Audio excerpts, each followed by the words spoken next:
Hello and welcome to the Empower Couples podcast, where here you get modern, non-boring relationship advice for you and your partner to communicate like pros, fight smarter, and stay on the same team no matter the challenge that you face. I am one of your hosts, Aaron Freeman. And I'm Jocelyn Freeman, but you all just know us as the Freemans. And this topic is the fundamental reason that small topics that we're going to call blip moments turn into bigger conflicts.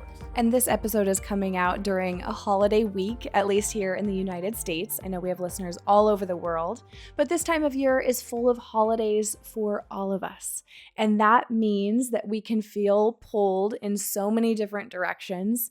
And even though this is supposed to be a time where we slow down, and yes, there are moments we get to do that, it also, for me, and I know a lot of people we talk to, it feels like the pace picks up. Because you have even more on your calendar, you're invited to different things, there's things you want to participate in and make special, and that adds not only fun, but some stress. So that means that the holiday seasons are more of an opportunity for quick, often seemingly unjustified reactions that happen between couples. And it's not just the holidays, but the holidays just kind of magnify it. Mm-hmm. And it doesn't mean that throughout the normal course of your life together that you won't have these patterns that show up where you have harsh and quick starts to a conversation that then quickly go to a bigger conflict. And this can really be seemingly random, but what we want to talk about is not necessarily the source, but we really want to start talking about how you can have those blip moments. Again, we call them blips. It's like something comes up simple, and you have two pathways. You can either kind of label it a blip and be able to consciously move forward, or like we're talking about, the pattern takes you off course. It's an automatic reaction that escalates things. So that's really where we want to go. And it's one thing, as you're saying that, I was thinking about how much better we have gotten in that. Like in the early years together, it felt as though all these moments we would like keep digging at it, right? We would kind of be like, oh, you had a tone with me, or why'd you just speak to me harshly? And then, well, this is the conflict cycle. yeah, for and sure. like dig at it, make it into something bigger. And now, because we are also much quicker to take responsibility for if we do say something a little harsher to each other, or we snap, or just the tone or the words could have been said even better. We are so much quicker to be forthcoming and acknowledge that, whether we recognize it ourselves or the other person is like, hey, did you notice how you just said that to me? And so we know how to gently, I say to people, like gently check each other, right? Like just a gentle, like, hey, just want to make sure you know how you're speaking to me. Do you think that's a fair way to say it does depend on your receptivity Yes. in that check. So that does need to be, at least in my opinion, because I even got a couple of emails here the last couple of days where one does try to check, or more so like it's just clear there's a blip, and it like they were going to go on a trip, Yep. and it just like they don't speak to each other for like a few days. Right. And I just want to, let's get right into it, because it's just so, it happens to all of us. And so though this is the holiday, we don't typically do like Black Friday deals, but I know you wanted to mention before we get into the content that there is something that we could offer. Yeah, so I've gotten several messages and emails even today of people saying like, hey, I just wanted to check in. Is there a Black Friday deal? And the reason we don't offer specials or discounts very often is because, frankly, we already really discount or make our products at a reasonable price. And we've had several mentors say to us, like, you guys should be increasing your prices. But we really like to make it reasonable for everyone, make it a no-brainer, and just make it accessible for everyone around the world. And so really what we can offer, because all of our resources are already very generously priced, is we can do a couple more days of the bundle that we had offered, and it just was such a hit in the last week. And so what you get is 3 of our popular guides for a discounted price. And so what you have to do is go to Instagram and DM us the word special, just that word, and it will send you a link to get these 3 guides I'll list right now: the family meeting guide, the de-escalating conflicts guide, and the making up and moving forward guide, which is about how to repair after conflicts. Hmm. So rather than having to buy those 3 separately, we'll do a little bit of a discounted bundle for those 3. Again, it's super rare that we do this because they're already really generously priced. So DM us on Instagram the word special for that. And if you're not familiar, it will be in the show notes, but our Instagram handle is meet_the Freemans. Yes, So good yeah, point. send us that word special. Yeah.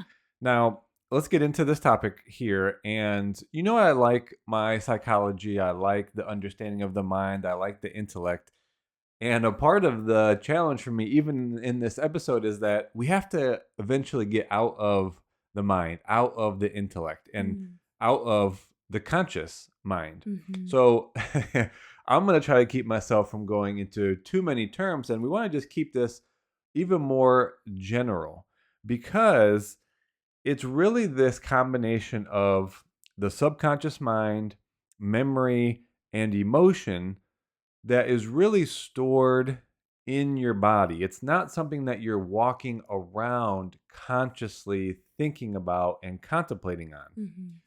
And why we want to cover this is because it's not like the source. Like the source is where your altered perception comes from, but a part of the source of why you can have these little blip moments pop up. And as we mentioned, there's two paths. A blip, there's a conversation, there's a subject that comes up, and now it's either going to be something that you're able to acknowledge and just move forward, or it does escalate as we've been talking about. And it escalates and it's happening by default, and it can become harsh quickly, Mm. all because of this memory and emotion that's it's really stored in your body. And I know that sounds weird. I'm going to say something that I think about a lot, but it sounds initially odd, but that your body is your subconscious mind. Mm-hmm. Now, I think this originally comes from Joe Dispenza, but I know we think of like our body and then we have like our brains. Mm-hmm.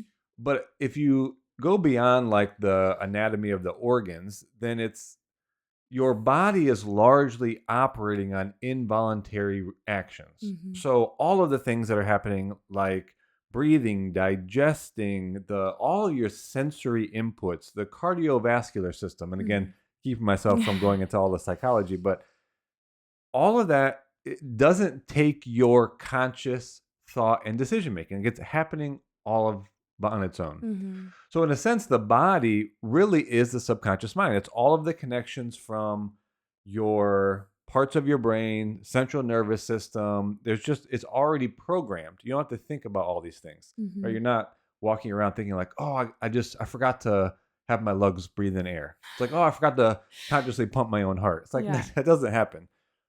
And when we move throughout our relationship, things that happen to us and that we don't verbalize and repair with one another, or we give additional meaning to, that we start to build up evidence and form conscious confirmation biases and attributions in our own favor. And You're going into more now I'm starting terms, to get yeah. there. Yeah.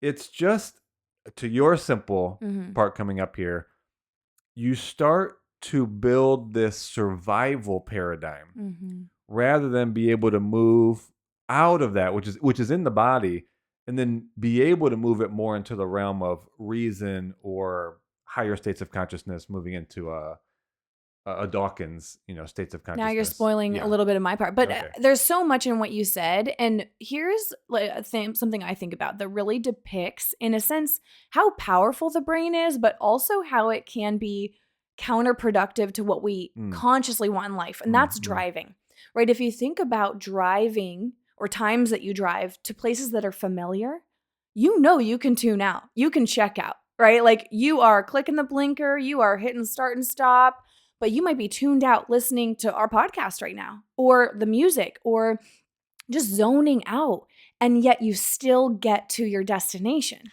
It's actually funny that you say it. It makes me think you can direct your attention to one thing and still have your body be doing something else. Exactly. And so, again, there's pros to that in the sense that we can preserve energy and focus and attention to do things that are like recurring and familiar, right?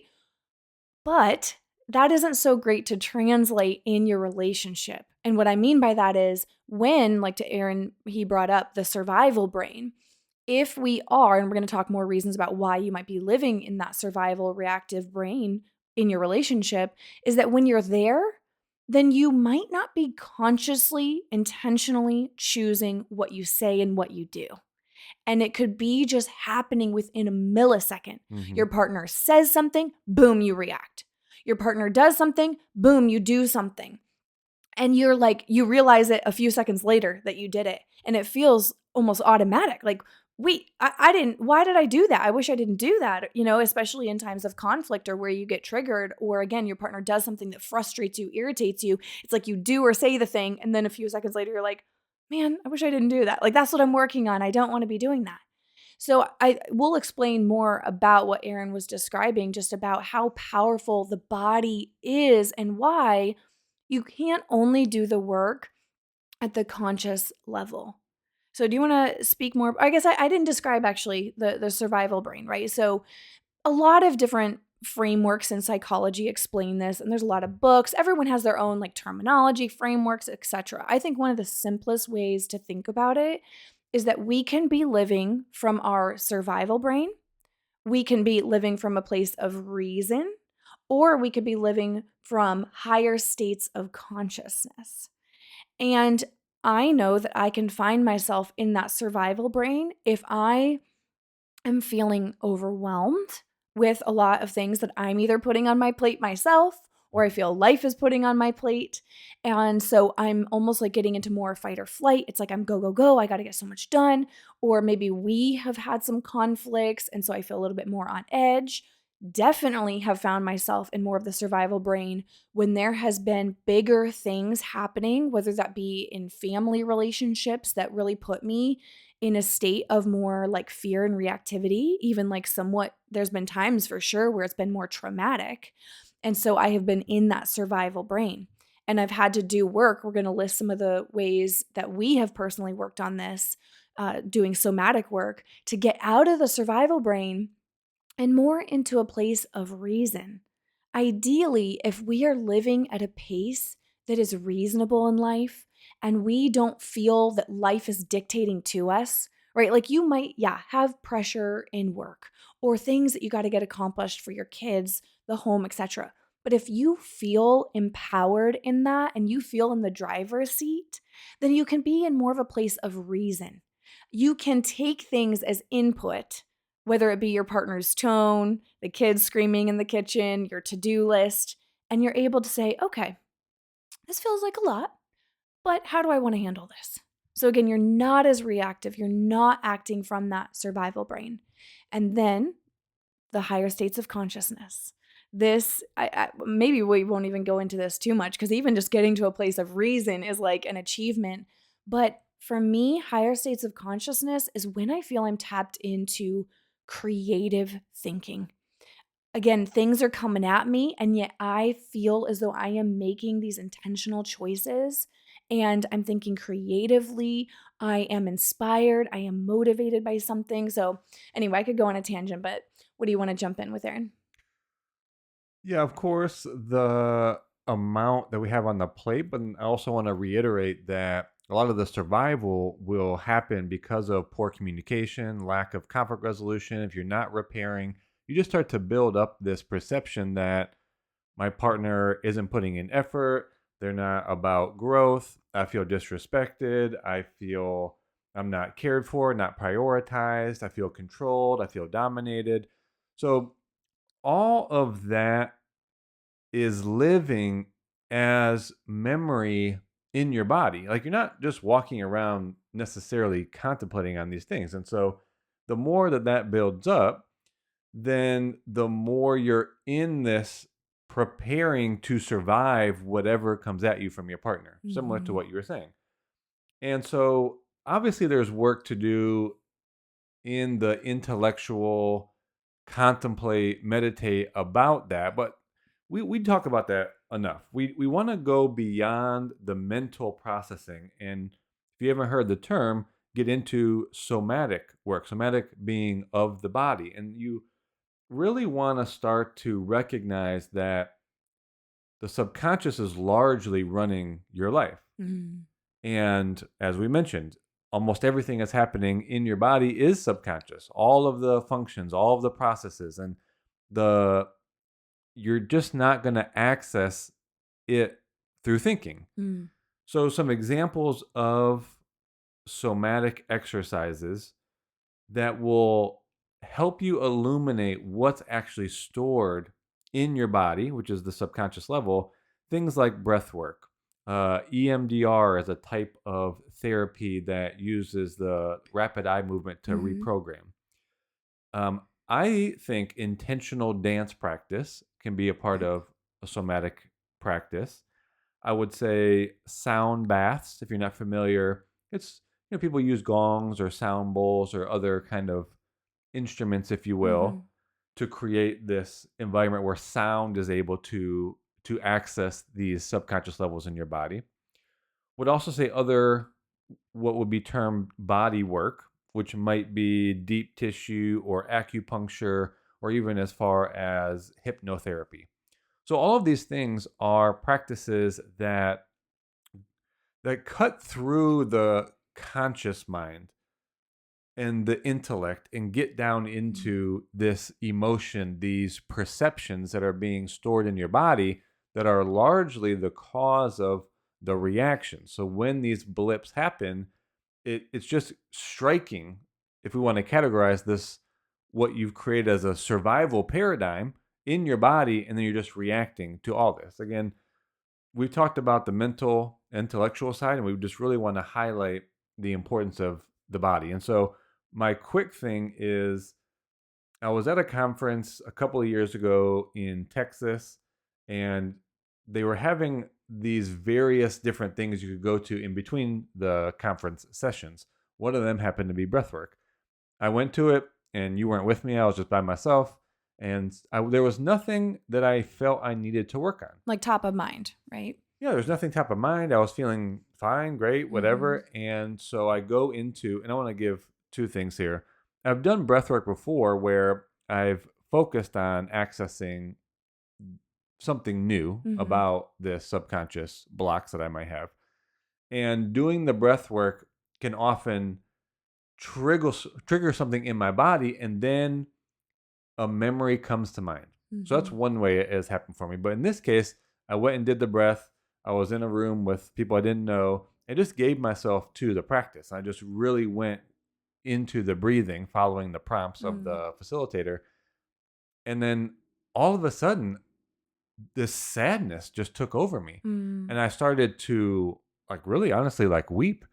And what was interesting afterwards was I realized no memory came to mind. Mm. It wasn't like I'm just kind of making this up. It wasn't like I envisioned my parents or my dad or myself as a young kid going through some sort of episode. It Mhm. wasn't tied to anything that you and I had going on that was unresolved. And that's what surprised me the most. I was filled with this sadness Mm. that, again, was not linked to any memory or event.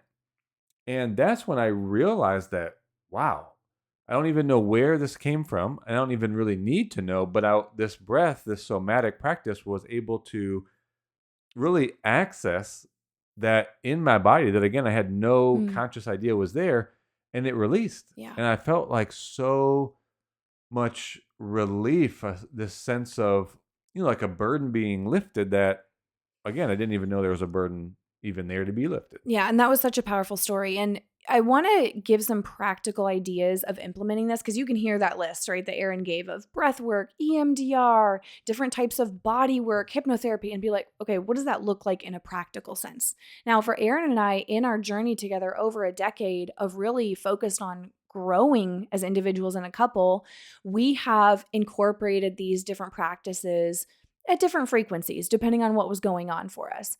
I would say doing something at least once a month, maybe once a quarter. Again, it's varied. I think it depends on if you recognize how often are you having blips escalate Yes. versus having these blips just be things you can hold your commitment and your awareness to, communicate the thing you need to then move on. If you're just finding like that every day, Mm. a blip is escalating, Mhm. that to me is a signal that for a period of time, you need to do something, start with something like this on a much more frequent basis. For sure. And so I even want to give a couple examples of like a big thing that was going on for me and then more of like the day-to-day ways I incorporate this. So there was a time over a year ago that I was really struggling. I know I shared in past episodes then, so I won't reiterate it, but just there was a really big thing that happened with a close friend and then a family member. And they triggered deep stuff for me to the point that I felt like I was feeling traumatized.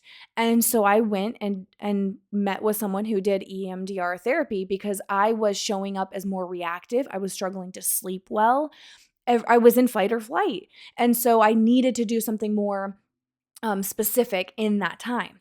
Now, again, this isn't necessarily something you have to do forever because I worked through that, but being able to be connected to our bodies is something we focus on daily. This is even in our de escalating conflicts guide. We talk about this in moments of conflict. So, when Aaron and I, if something is starting to stir, and like for example, let's say I sense frustration in him.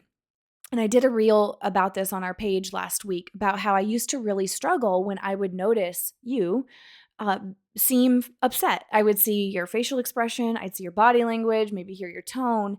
And because I grew up feeling as though I had to be hyper vigilant in a very high conflict environment with my parents' divorce and how they handled emotion, I would then feel like, oh my gosh, what do I do to fix this? What do I do? And just get into this whole reaction thing. And so if I sense that you are frustrated with me and maybe you're even saying something to me, I focus on my breath. I do two things. One, I focus on my breath. Why that helps too, if you think about it, is if you're just deepening your breath, not only are you helping your nervous system calm, which is a momentary somatic choice you can make to connect your mind and your body, but also if you think about it, if you're focusing on your breath, you are just keeping your mouth shut, right? And you're just taking a moment before you say something to just cool off. So I do that. And I am using self talk. I am coaching myself in the moment. Hey, Jocelyn, it's okay for someone to be upset. Doesn't mean anything about how they love you. Hey, it's okay if he sees things differently. That's all right. So I'm coaching myself and my brain is talking to my body and using the breath to, in that moment, get out of that survival brain and try to get back to a place of reason. So I wanted to just give those examples of where you can use things, to Aaron's point, of if you are noticing that you are having these blips become more frequent, bigger issues, or maybe you do have something going on in your life, not even about your partner. It might be another family member, a friend, your workplace that is having you be in a more reactive survival place. Then you want to do something more specific, more focused. All right, maybe I need to do a series of breathwork sessions if I can find someone, or I need to see a therapist or someone who does body work and can help me process these things. But then again, on a day to day, it also matters that you are focusing on your nervous system and really being connected to like what's going on in my body and how am I responding? Am I in a reactive place or a like responsive and conscious place? So, to put this together in the steps that you can take away to really better deal with those particular blip situations in the moment, number one is we invite you to find a somatic practice. Mhm. Because what Jocelyn is saying is really step two, that you are regulating your nervous system in the moment. Mhm. But we're just going to be honest with you. If you haven't done the work to get into the subconscious mind, you're just not going to. I don't care if you take a breath in the moment, you're really not going to be able to interrupt that pattern. You have to really dive into, for a period of time, like what's the subconscious block, the stored emotion, the colored filtered perceptions I built up of myself, the world, my partner. And we really invite you to do that kind of work, because as you free yourself up from that, it takes you out of the fight or flight sympathetic nervous system and into the parasympathetic, where now when your partner says something, it's not striking that automatic involuntary reaction. And now Mm. you get access to be able to take that breath, use the self-talk, shift yourself into, okay, I could ask a question, I could be curious, or I just recognize that I'm not going to just let myself react like I normally would. So the Yeah. key there is regulating the nervous system to interrupt the automatic reaction. Now, the third step is communication. Mm. There isn't a particular thing to communicate, so we'll just give you a few examples. You just want to focus on communication that moves from blame to responsibility. Mm. That's the simplest way we could say this. Not that we're giving you a script, sometimes we do. Just notice in the reaction, you tend to blame the other person for what they did or said. And all that's filtered again through all the meaning, all the subconscious blocks, Mm. all the stored emotion. And then you do something, and that's what Mhm. escalates it. Mhm. So if you're going to get out of it, the communication needs to be about you taking responsibility. And I don't care if your partner is the one that, I'm doing air quotes, started it. Mm. Because this is where we see so many couples get stuck. It's like I was inside and my partner came home from work and they slammed the door and they raised their voice from me. And that was the first I got from them. Mm. It's like, okay, well, yeah, that person, quote unquote, started it. It's like, but then what did you do? Mm. Right? You yelled back at them. Mhm. So you're just going to get stuck if what you focus on as, I'll call it partner two at home, was, well, you were the one that came in and stormed in and started getting on my case. It's like, okay, yeah, but that was a blip. How did you add to it? Mm. Mhm. Well, you yelled. Well, you yelled because you haven't done the subconscious work that your partner disrespects you and doesn't care Mhm. about you. And so if you'd had, or if you were really focused on your body as well, you would then focus on, how can I help de-escalate things right now? My partner is definitely dysregulated right now, or they seem so. I can either further dysregulate them, contribute to it because I get dysregulated. Now we're Mm, both dysregulated. Now we're arguing. Or I could recognize that they're dysregulated and help them regulate. That's called co-regulation. that's right. And I want to speak to those that aren't there yet. Yeah, Sometimes I think that's a big leap to make, it is advanced for sure. especially for those of you that have a situation where it's like you were calm inside and your partner came in and had an elevated response. For us to be saying to you, get curious about why they're dysregulated. It's like, dude, you came in here Hot. hot. I don't have the capacity to be so empathetic to you to not respond to that. I'd say it's And it's possible. It's just advanced. yeah. Mhm. So I want to give the next step. Okay. Again, the somatic work, the breath in the moment, interrupt the reaction, and then you just can't get caught up in your communication that blames them. Mhm. It's, where can you take responsibility? Now, I may react back to you initially, but that's the point where it's either going to escalate or we could move past this. Mhm. If I stop and say, shoot, you know what? I take responsibility for reacting immediately back to you. Mhm. Now, in an elevated place, I may, like you said, get curious about why you're dysregulated. Maybe work was hard. Maybe you've been stressed about something. Sure. But I can just be responsible that I'm Mhm. not going to get caught up in my own cycle. Now, for some, in that regulated place, you may next just need to make a request. And Mm. I think this is really the easiest next step to make.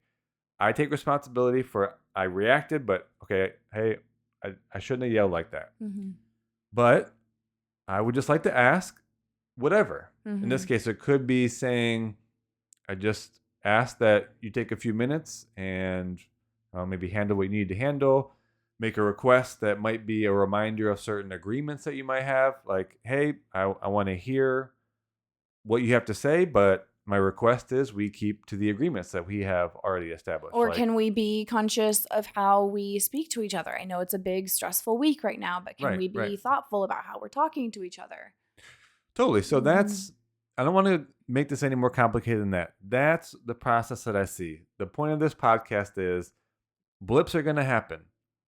How do we just have it happen?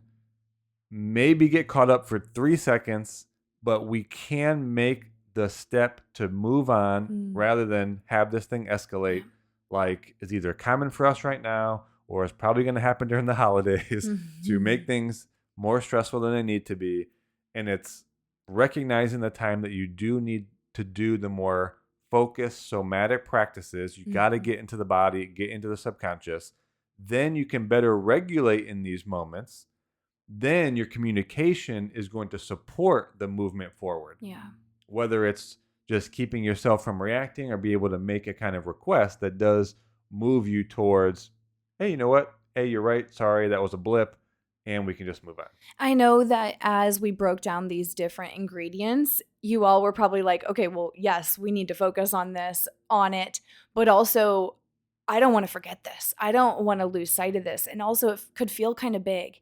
And so, I want you to know that a lot of the things we talked about, it like taking responsibility and getting better at repair so that little blips don't have to become a bigger conflict, as well as getting better at de-escalating things and being able to regulate yourselves and instead to proactively communicate what you need.